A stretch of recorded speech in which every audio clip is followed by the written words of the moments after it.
Hello, Namaskar and Adab to all my friends from your friend astrologer and guide Irfan, once more with you from your very own channel Astro Assurance.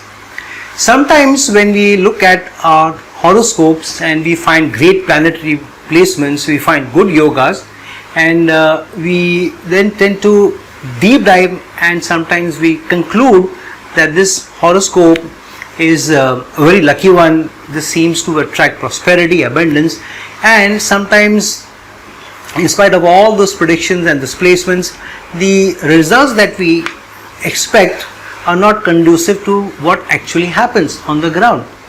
And so we get confused that why is such a great horoscope not throwing up the results that we expected. Now, one thing is, it could be the error on the part of the astrologer or the analysis done, or you may be looking at a different time period within the astrological cartograph of the individual. That means the time then when the affluence, the abundance may come, you may have miscalculated it. Maybe it's coming later, or maybe it's coming with hard work, maybe it's coming with some more application that the person needs to do, which he's not doing. So astrological results are a combination of what your placements are, the dasha period, the yogas, and of course your karma, your hard work, your effort, your enterprise, because that much free will is given to us to be able to act in a certain direction, put in vigor, put in effort, and if the yogas favor us, if the planetary placements favor us, then nobody can stop us from getting better results in that direction, in that area in life. On the other hand, somebody may have similar horoscope, for example in the US, and maybe the person attracts better affluence or better prosperity than somebody who is living in the subcontinent, in India or Bangladesh or Sri Lanka. Why is it that sometimes when we look at yogas are there, we look at the time period is good, yet the extent of prosperity that we expect from our analysis, those kind of results don't come by? The reason being is one area of astrology which a lot of times we overlook, which concept is the Desh, Kal and Patra. And when we look into our horoscopes and we don't take into account Desh, Kal and Patra, then we make mistakes. Now, what is Desh, Kal and Patra? Let me give you a simple example. If somebody is in the US, then we expect them to more or less have a car, a four-wheeler in their house, because that's the easiest way for them to move around. And while the public transport is well developed enough, but the country is so large and so huge, and the areas also so spread out, that depending on public transport always may not be very convenient. And the convenience of having your own transport, the freedom that you have, is easier because you can afford a car. So why, when you can afford a car and the fuel is cheap, why would you want to use the public transport system, though it is still maybe better and it's more cost efficient? Because the economy of the country allows you, the output that you get, the resources that are shared with you from the country as distributed wealth are higher. So you get better from the society also. You get cheaper cars, you get cheaper fuels, you get larger houses, and you can have a good lifestyle. So if you are born in a country where almost every household has a car, then having a car, buying a car is not something which is a great achievement.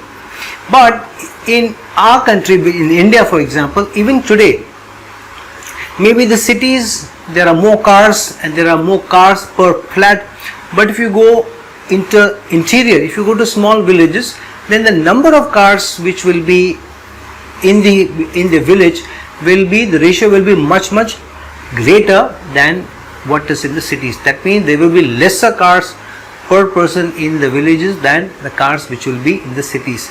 This is also because the place that you are in at that particular point of time. So the country in which you are born is important, the place that you are born is also important. Now if you look at about 100 years back, America was already on the path to industrialization. This is just before the First World War I am talking, and between the First World War and the Second World War in the 1930s and 40s, America raced to abundance, to prosperity. Almost every household had a car, whereas in India we were still struggling. there were very few cars. They were not such great roads, and we were not an independent country. India was not an independent country, and so the number of cars per person was very less. Only in the cities you had few cars every maybe block, and that too the traffic was hardly in. If you look at very old movies from the 30s, 40s, even 60s, you will find the number of cars on the road was very less. But now when you look at India in the last 20 years, so from a time where when I grew up in my in Bombay, and in the building that I was brought up, when I think I was 3 or 4, the number of cars in the building of 500 apartments were only 3 or 4, which means that for every 100 flats or apartments there was one car or even less. Today I've got some friends who still live in that building. When I go there, I don't get place to park my car in the society. I have to find some space outside. Sometimes I have to walk for 6-7 minutes before I reach that building, because almost every flat has 2 cars there. So that's the turnaround, the time which has come. So the time period that you were born in is also important, because the resource sharing, the kind of resource that you are getting is higher, is different from earlier. So if you were born 60-70 years back in India, there were hardly any cars. If you were very rich, then you would probably own a car. Even a higher middle class family would probably own a two-wheeler, and the poor person would probably have to make do with a cycle. So the more affluent in the poor community would probably own a cycle. So that's how it was. Today, at least in the cities in India, the ratio of cars per person is much higher, which means that the country that you're born in is important, the time period that you're born is also important, and especially the time period is critical, because if you see 500 years back, there was no US. There was no concept of US. Columbus was trying to find India, and there were only Red Indians who were living there, and there was no affluence, no prosperity. And about 450 or 500 years back, India had 23% of the world's GDP. That means India was the rich country, whereas there was no concept of the US. Today when you look back, the US has the largest economy in the world, and almost every household has a car, whereas India is trying to come out of and still struggling with poverty at the base level, but we're still much better country today than we were 50 years back. But if we were born in US 400 years back, it would have been different from if you're born in the US today. So the time period is important, not the country alone. If you look at the Middle East, 40 years back or 40 or 45 years back, till there was no fuel that was discovered in the Middle East, they had just no cars in the entire country, and they were very poor. Owning a few camel was a big deal, and within 20 years of finding fuel, discovering fuel, not then doing anything different, no change in the industrialization or growth of the country besides discovering oil, the lifestyle completely changed from being one of the poorest countries in the world in terms of per capita income of the person. Within one generation, within 20 years, they became one of the richest country in the world with one of the highest per capita income in the world without doing anything, only by discovering oil. So a father who was born in the 30s led a more, I would say, led an extremely poor life, but when he got married and he had a child, maybe by the time it was late 60s or 70s, that child was born with a silver spoon in his mouth, or maybe a golden spoon in his mouth, because he got all the gizmos, all the affluence that the government provided as a social security. So just being born in a different point of time creates so much change in your luck, in your life, and the quality of life that you have. So the Desh and Patra are very important. The third thing is, you may be born in a very rich country, you may be born in a very right point of time, yet you may be born in a very poor family, in a very poor tribe or community. You may be born in a village, and that too in the village one of the poorest of poor families. So that is the Patra, which means what is your social strata, immediate social strata around you.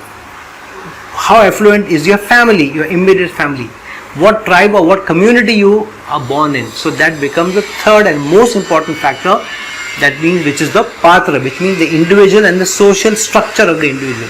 So if the desh is supporting you a lot, but if the time is also, and if the time is also supporting you a lot, but the patra that you're born in, that means the individual born in a certain community does not have the affluence that is in the community, because the community is very poor, then of course you will not have that opulence, you may not have that prosperity. And so being born in the right time, in the right place and to the right people is important. So that's how desh, kal and patra are very important. Desh is what country you're born in, what land you're born in, kal is what time period you're born in, and patra is what community or social structure that you're born in, to who you're born in. So your luck is based on that. And so if you look at the astrological texts were written thousands of years back. So that time they mentioned you will be very rich, you will have many horses, you will have many elephants. That's how the abundance of a person was seen. So when today somebody asks in US, can I afford a car? It will look like very flimsy question, that almost everybody owns a car. So what is the big deal? But in India, somebody asks, can I own a car? Somebody may think, okay, owning a car is not such a big deal, but big deal enough. So today, the difference between the quality of life from last 20 years back has risen. If somebody in the US is working as an individual, doesn't have a family which he needs to support, then he can still earn a Mercedes Benz, for example. Maybe not a 700 SEL, but maybe 300 class Mercedes he can easily afford. But for in India, somebody will have to still be very rich to own that kind of a car, because of again the desh that he has been born in and time period if he was born in. If he was born in India 400 years back, when India's GDP was so high, then he would have been born in a much richer family with more affluence, more resources than somebody who was born in even Europe, or even you born in any other country in the world. So the desh, the kal and the patra are critical. And so when you look into astrological prediction, you need to keep in mind which desh the person is. So when somebody asks you to read their horoscope, knowing which country they are born in, obviously they'll suffer the issues, the challenges that the country is facing if you are going through to be born there. Say for example, we are in the lockdown in the last 6 months. Everybody, whether you're a rich guy, poor guy, we are all facing the same situation. So that is how the desh situation is. If you are born in a certain country where the resources are not high, the country is not rich enough, the country can't give you those resources, then it's a challenge. Second, if you're not born in the right point of in the right period, then obviously you may also go through challenges. In the 1930s in the US, there was this Great Depression, and there were times where families were broken up, people had to do menial jobs, and there were bad times also. And then after the depression, after the industrial revolution happened, in the next 20 years the boom happened. So it's very, very important to see from the depression of 1990s, 1920s that it happened, to the affluence within 10 to 15 years, and it snowballed and it became huge, and today America is the richest country in the world. So it takes luck also to be born in a certain period and in a certain country and in a certain community. So keep in mind when somebody reaches out to you, find where he is born in and what time period he is born in and what the social structure is. That will be very useful. Other thing is when you analyze somebody's horoscope, when you reach out to an astrologer, giving him completely blank and saying I will just give you my horoscope and you tell me who I am, what I am, is difficult, because certain areas are not very openly given to the astrologer for predictions. If you look at the Mahabharata, for example, in the Mahabharata, when Krishna showed his Vishwarupam to Arjun, Arjun was able to see that all the Kauravas are going into Krishna's mouth, and through that he saw what the prediction of what is going to happen in the Mahabharata battle. However, even Abhimanyu, who was a son, also went into Krishna's mouth, but Arjun was not able to see it because that was concealed from Arjun. So many times the Lord wants to conceal certain things from you, even through the predictions, because that may be counter to you. So for example, if you knew that you're going to fail in an interview, then you would say, what is the point of me attending the interview, because I'm going to fail. My astrologer has told me that I'm going to fail, I'm not going to get the job. However, the Lord does not want the prediction to go right, so the astrologer may think that no, you may still get a job. So attending the interview is still important, because some questions could be asked from you and which you are not able to answer, which opens up your eyes. It also sometimes needs us a jolt from the outside world for us to know where we stand, and through that we put in more hard work. Third, it could be a karma that we need to face, because of which it also happens. So in spite of a Desh Patra Kal, we may still face what a karma is. And what does the Sanchita Karma represent, which is the 5th house? It represents all that we have accumulated over our last lives. And the Sanchita Karma is what gives us what Desh, Kal and Patra we are born into. The Prarabdha Karma gives us a certain part of the Sanchita Karma which is given to us to live out in this life, and the Kriyaman Karma is what is represented by the 10th house, means the karma that we need to do, the action that we need to do in this life. So which Desh, Kal and Patra you are born, to a large extent is determined by the Sanchita Karma that you are carrying. And so that is the karma. Then you'll have to live, you'll have to lead, you'll have to fight, and you'll have to then use that karma to elevate your soul eventually. So friends, keep this thing in mind, that Desh, Kal and Patra are important. This is a concept which comes both in Balinese astrology and also in Parashara system, and without keeping into account Desh, Kal, Patra, astrological predictions have a chance of going wrong. So if you look into your own horoscopes and look into the perspectives of Desh, Kal, Patra, and you will be able to probably understand your horoscope and your placement better. So friends, please like this video, please share this video, and if you're looking for a personal consultation from me, please reach out to me at the links given below. And till some other time with some other video, this is your friend, astrologer and guide Irfan, signing off. Ciao.